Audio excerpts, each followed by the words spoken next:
Welcome back to the episode, and now we're getting to the second half of this review. And getting to the most memorable quotes I had. That was due to poorly marked signage. Also, die with yours. He does not want, he feeds. I don't want you to be like me. There's something wrong with me. Also, my mother used to say a mother would move heaven and earth for a child, which I think that's my perfect. That's my number one quote for this movie. That's what Mhm. family is. It's about fighting for something bigger than yourself, connecting something bigger than yourself. I will not sacrifice my son for the world, but I will not sacrifice the world for my son.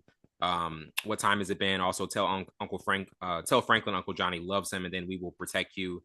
Um, so many good ones. Were there any particular? Was there one particular one that stood out for you?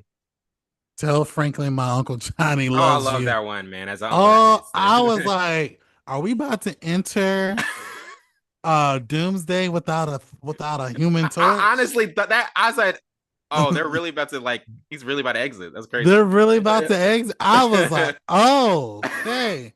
Like So, but that. I'm so glad you said that because that actually crossed my mind. That actually crossed my mind. It's like, oh, this it actually might happen. yeah, and I was just like, yeah, this is gonna be different. But all right, I'm ready for it. I mean, here we Let's go. see. I mean, because there in the comic book, Spider-Man does join the Fantastic Four. Yeah. Wow. Yeah, so Wow. that is a thing. Oh my So goodness. just saying. And we got a new Spider-Man teaser with Tom Holland. Did you see that? Yeah, I mean, it wasn't nothing. It really wasn't anything like it wasn't like It a wasn't, and people are losing their minds. I'm like like, dude, oh it's my just, gosh. it's He's like just looking at us and saying exactly. It's the same suit that we saw him at the end of No Way Home. And if you have Marvel Spider-Man 2, you can play that game with that suit on. Yeah. So Uh, what? yeah, nothing special there. But getting to kind of like what did you like the most about the storyline?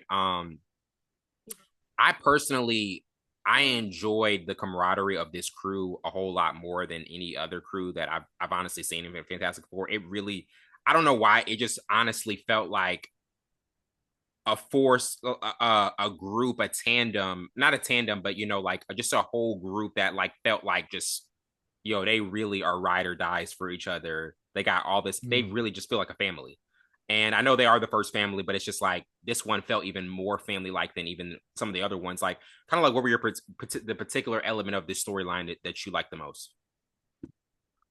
That kind of like you said, like they are a family. They all look out for one another. They are all like, even when that scene where Reed finds out that his wife is pregnant, like even the thing is like, yo, are you, I'm surprised you're not in your lab like freaking out right now. And he was like, yeah, I have that scheduled It's for coming. later. It's coming.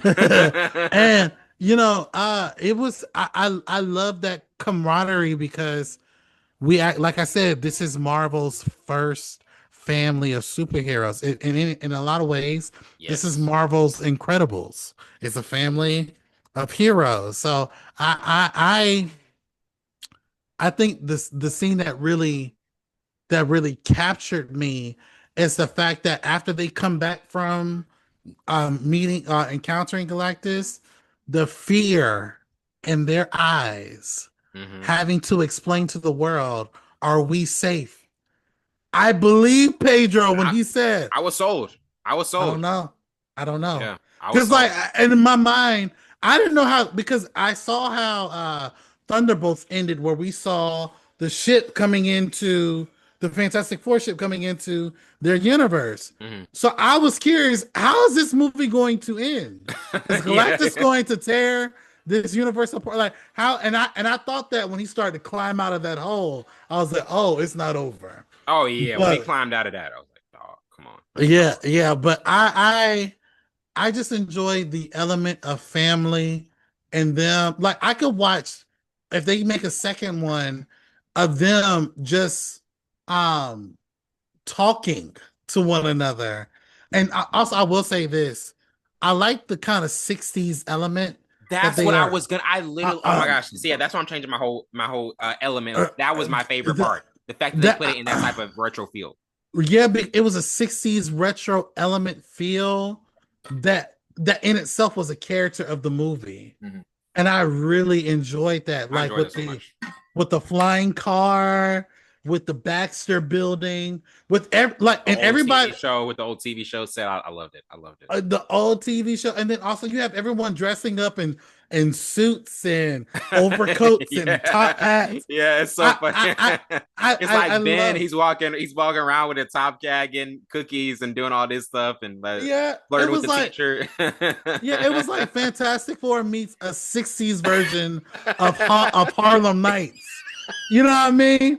Because like even because there's scenes where they're walking outside, and Yep. you got people with overcoats I on, was and like, I was what is like, this? What are we what doing? is this exactly? And it all felt really self-contained Yeah. that I enjoy. But I will say there's certain parts, if you're paying attention, you can tell that they're on the set. Oh I'm yeah. like, okay, this is so obvious. Like Yeah. you can just see certain things, but it was I love the feel of the movie, the tone of the movie, the story was dope. The actors did an amazing job playing off one another, and the CGI and effects were great in this movie. If the Fantastic Four can beat Galactus, I my only question is how powerful is Doom where it's requiring the whole Avengers to stop him? That's why I want to get to. I want to get to how much they said the next time we see this crew is Doomsday. The next time we see Mm-hmm. this crew, like, how do you feel about when we see them the next time? Like how do you feel about like how it's gonna be? Because obviously, that's the like literally we get this introduction, then like boom, Avengers Doomsday. Yeah, I don't know because Doom on paper is not a Thanos level threat. Mm-mm. He is powerful. He also is involved in like sorcery to an extent.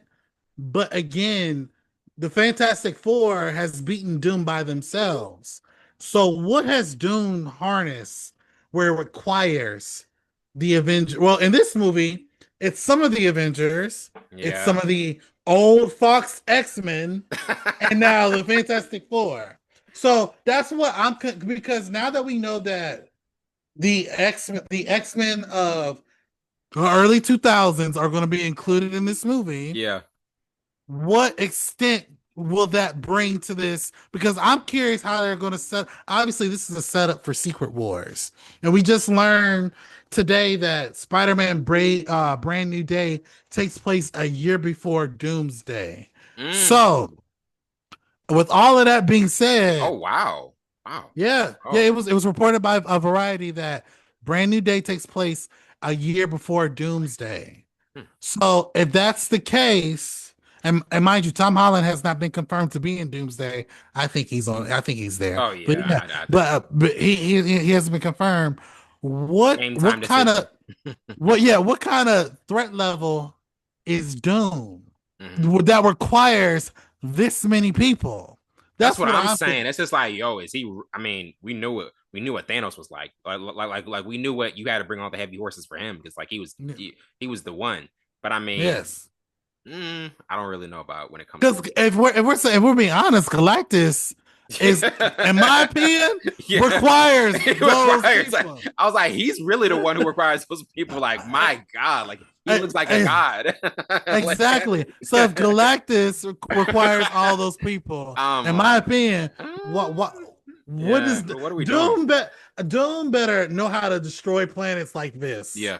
Snap a Like finger. Snap a finger. without an Infinity Gauntlet, without like I'm serious. Like Doom, this better be a dope film because they're on a good track. Now, I don't think that Fantastic Four will hit a billion. I would be quite surprised if they hit $1 billion. But Avengers Doom, if I'll say this, if Avengers Doomsday and Secret Wars don't hit $1 billion, I think Kevin Feige is going to be looking for a new job. Oh yeah, Oh, goodness. because there isn't an Avengers movie that hasn't hit. I think every single last one of them have almost hit 2 billion. The last two hit 2 billion. The So first two we might as have well not. we might as well just get into it now because I was wrong about what I said earlier for the show.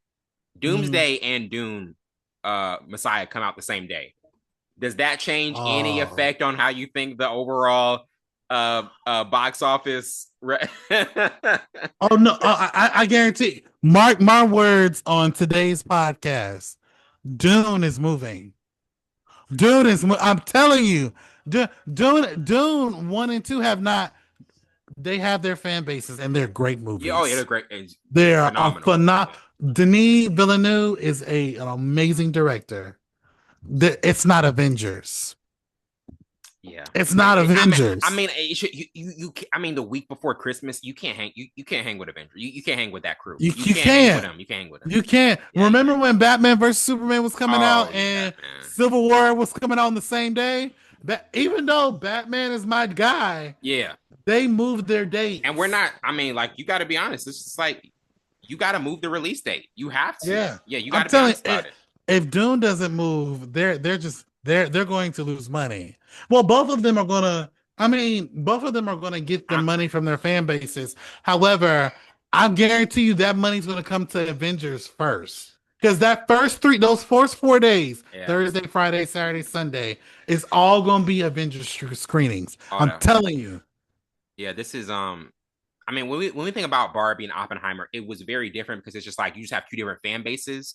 But like the Right. Marvel Avengers fan base is like it's overwhelming. Like you can't defeat it at all. Like it's just like, come on, Right. you can't do that. Especially for I Avengers, you can't do that. I have a feeling like when Spider-Man No Way Home came out, Yeah, that premiere, I went on that Thursday night, or no, sorry, that Thursday night, bro. That theater was packed full of people for man. Spider-Man No Way Home. It's gonna be the same way for Avengers, and I can't wait. Yeah. Last topic to get it to 10 years from now. Do you still think this will be watchable and intriguing? I think this movie is going to age very well. It's one of those where I think like it brought back the feeling, it brought back the aura. It was like a comeback film, the comeback image for the Marvel universe. And I think like looking at it, especially the year before Doomsday comes, it's like, yo, what a perfect teaser for Avengers in terms of for Fantastic Four, how they're going to look in Avengers. How do you think this movie will age? And there's a lot of factors, variable factors, obviously, for like the movies that are going to happen. But how do you think this movie will age another decade from now?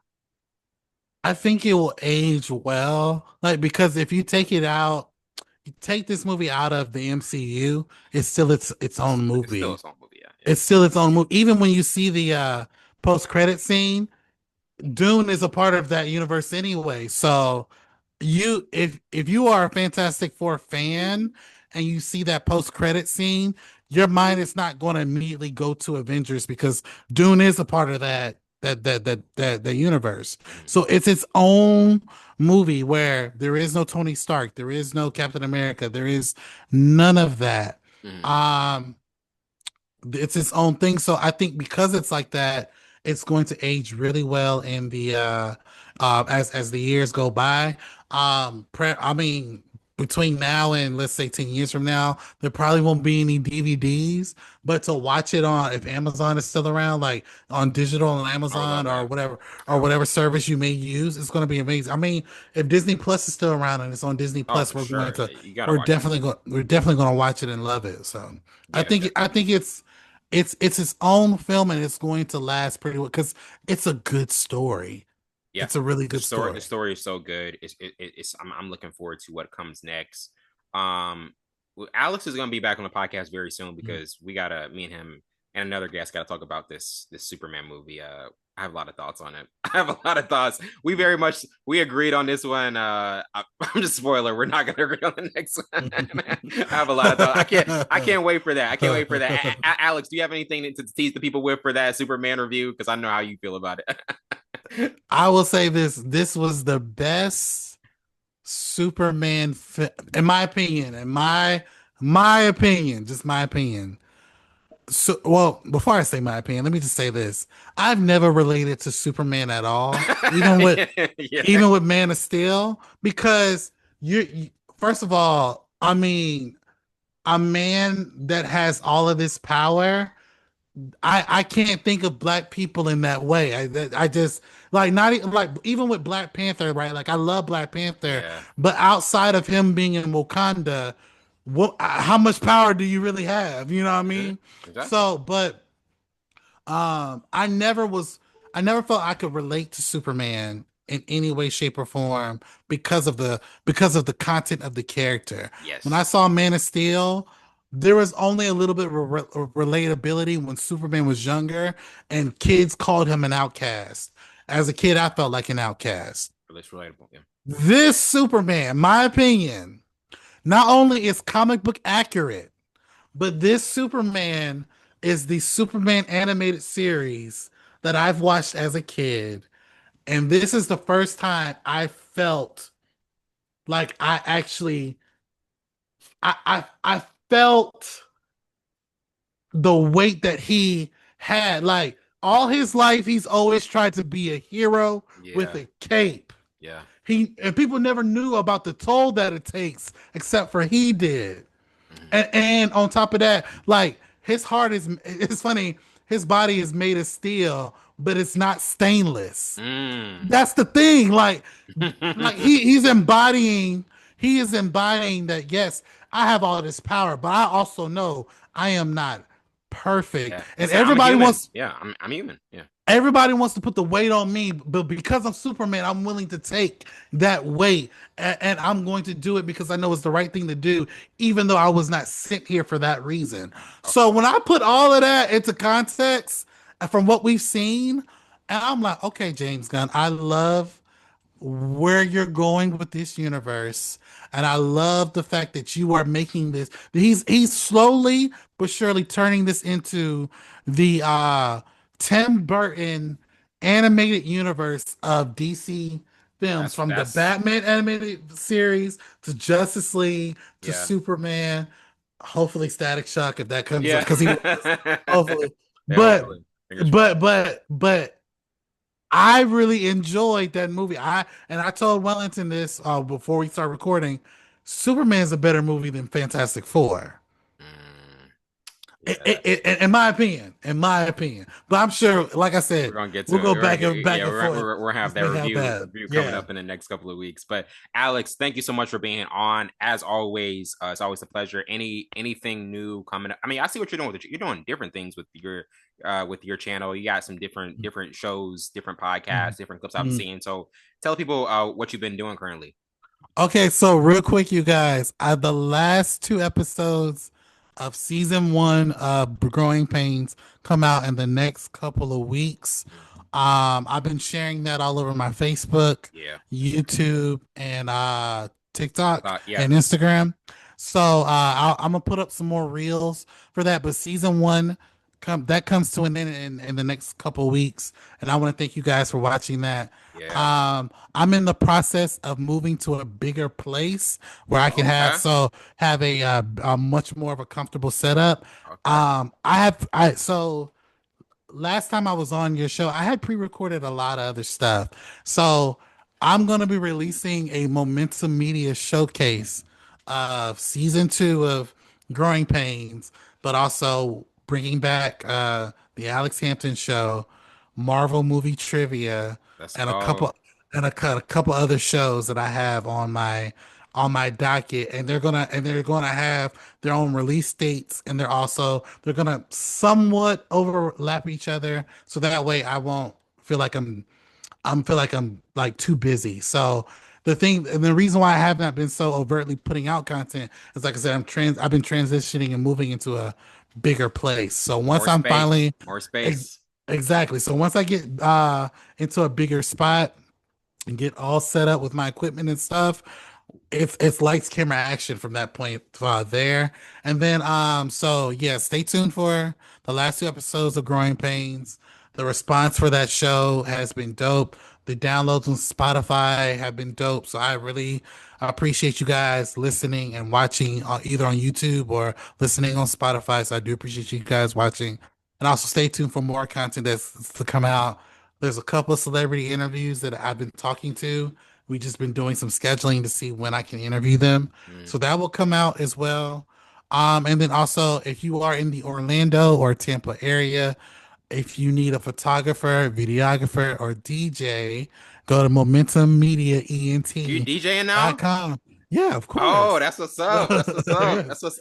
Why did I yeah, I should have known. You should Yeah, have. momentummediaent.com. Book your appointment today. I got you. I want to say this really last before we close out because I did not address this on the podcast, but I was completely devastated when I heard about obviously Malcolm Jamal Warner, and that just Oh stunned me, bro. That just yeah. stunned me when I saw it because I was just like, he was only 54, and it was just like he has so much more life to live, and he was going out for his daughter's birthday, Costa Rica, and I mean, obviously, I grew up watching him, Theo, Cosby Show. What I related to him, he was the relatable guy. Did so much other stuff. Was a poet. Was had a spoken word album. Incredible. Did you have any thoughts on the life of? I can't believe I'm saying Malcolm Jamal Warner. I'm so glad you brought him up, man. His death reminded me so much of Chadwick Boseman's death, man. Because like I remember I have fond memories of coming home watching Nick at Night and the Cosby Show would be on. And Theo was my guy. I mean, that brother, he had his character at least had dyslexia, ADHD. He struggled with even like being liked in school, but he loved his family. And I He could was relate. charming, and he was a funny kid. Like yeah, Funny kid, and I loved that character he embodied, and a lot of who he was as Theo was him outside of playing literally. that. And then I remember me and my sister, we used to go visit my grandmother for the summer. We would stay with her for during the summers. And during the summers, my grandfather would let us watch literally anything. And one of the shows was Malcolm and Eddie. Bro, I don't know if you've seen I've Malcolm never and seen it. Eddie. I've never seen it. It's on if you have Tubi, Yeah, it's on yeah. Tubi. Wow. Bro, it is one of the funniest shows. Like it came on right around that era where Martin was on and Living Single and stuff like Gotcha. that. That was that era, and my God, bro, it just to see him and Eddie go back and forth with one another, being roommates and owning a business together. It is hilarious. I would encourage anybody to go watch Malcolm and Eddie on Tubi. Again, it's a good series. I'm gonna watch it. Yeah, I'm gonna watch it. It's How, like how, four how long is it? Four it's seasons? like it's 4 seasons. Okay. Four Okay, se- I'm four gonna watch four it. seasons. So it's a good, really dope show. I don't know why I've And never then heard of that. That's crazy. I don't know why I've never heard of that. That's crazy. my favorite role of his is a show called Suits. And he's on there. Yes. Oh He's on there. He's on there when one of the main characters goes to jail and he plays like the prison counselor. Oh my God. That was the first time I saw Malcolm like serious. like Like, his and I don't want to, range.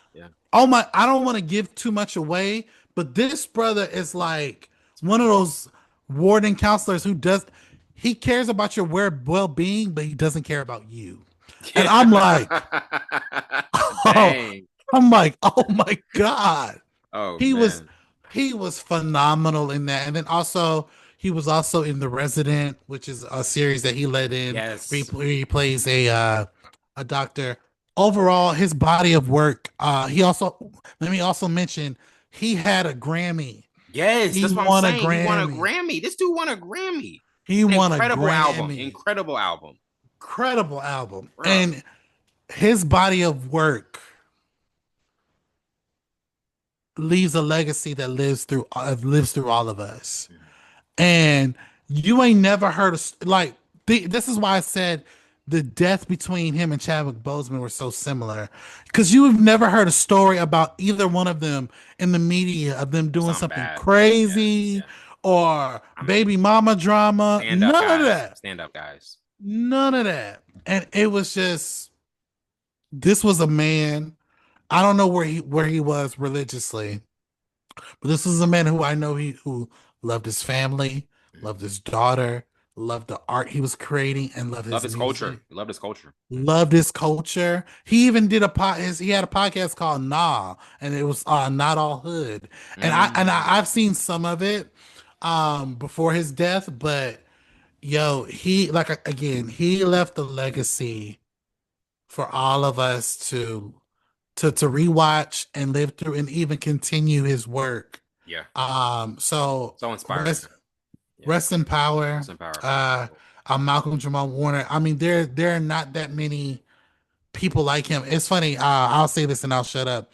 when they asked Jaleel White, the guy who plays Steve Urkel, about him passing away, he said that I was devastated because he was doing press for Mm, something. He was like, I was devastated when I heard the news.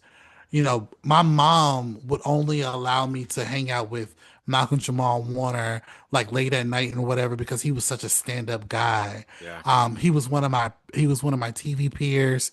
He was someone I looked up to, and it's funny for him to say that because like after he did Steve Urkel, I don't remember Jaleel White doing anything as substantial as that. Unfortunately, I'm not saying he hasn't done anything, but for him to be that humble to say, "Yo, like this was my peer," because they kind of started at the same time, like Mm, he was above me. yeah. Man, that was just Amazing. crazy. So I would say rest in power. I feel so bad for his daughter because his daughter's like 7 or 8 years old. Yeah. She was literally And there out at sea, apparently with him. Yeah. yeah, and then That's what's apparently, really sad. and what's also really sad is that like Malcolm has only been married for maybe about five Yeah. years. Yeah. You He know what was I very mean? private. And honestly, he was like pretty private about his marriage. He kept it under wraps. Like it wasn't like a heavily talked about thing. Right, right. And I had no Yeah. idea it was that I didn't that find out that until short. The Melissa Ford interview has been going viral with him because that was the last interview he did. And when I heard about it, I was Hmm. like, oh, dang, he was married. I was like, I didn't even know. Like, it's just like, Right, yeah, right, right. And then like apparently like his daughter and the girl who plays Rudy in Cosby, her daughter, they're like best they were friends. so, and that's what Yeah. like gets me. It's just like that history, and then man, that taken away so quick, man. It's just like it's And I'll say this real quick because I'm sure it may come up, it may not. Whatever you feel about about Bill Cosby yeah, as the person, yeah, I would just say the Cosby Show is not the sole reflection of him. yeah. That's a It's separate not. entity. That's a If separate. that's a separate thing. I know it's fake. Nobody knew he was doing. I personally don't think those people knew that he was that type of guy. Right, right. And I can honestly say the Cosby Show is still a good show that I would recommend all black Oh yeah, of people course. and anyone to continue watching It's like people are because like, wait, a black family can be successful and upstanding and like have a live in middle ex- class. Like what? It's like exactly. We have siblings that actually love each other, who actually yeah, support one another. You know what I yeah, mean? yeah. And the fact, and I saw something on the news when he died. I think they said this is I'm not gonna I'm gonna say a TV network name, but I'm not too sure on this, so this is all alleged, so that way you don't get sued for anything. Yeah. But I think TV Land had said, or some network had said, that they are not showing any reruns of I the Cosby guarantee that. Show. Yeah, they're done. Re- yeah, regardless of this death. And I Wow. and I'm like, you guys are missing the point. Like, this is not about what Bill Cosby has done. This is this is about reliving and rewatching our childhood from our Yeah. character who we watched grow up as kids. So I would just say, don't Throw the baby out with the bathwater. yeah, Okay. don't throw the baby without the bathwater. And then I'll also say one more thing real quick.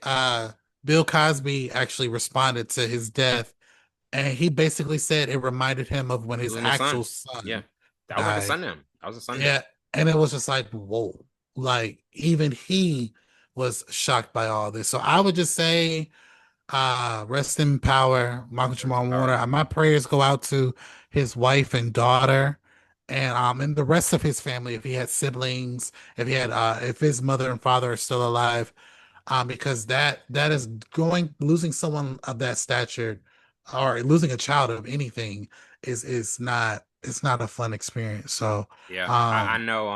I know that we've never really done something like this after movie review, but I'm telling you, like this past week, I mean, I think it was last week, the amount of deaths that were had were just it was just him, Ozzy Osbourne, Hulk Hogan. I mean, it just was like death after death after death. But obviously, the one that hits the most for me was Malcolm Jamal Warner because I mean, I grew up absolutely admiring Theo so much, and just he was just so relatable. So I definitely want rest in power to Malcolm Jamal Warner and prayers and thoughts out to his family. Just a no. devastating blow. That wraps it up for tonight. I'm your host Wellington Burns. This has been Wellington's Y Zone. See you next time.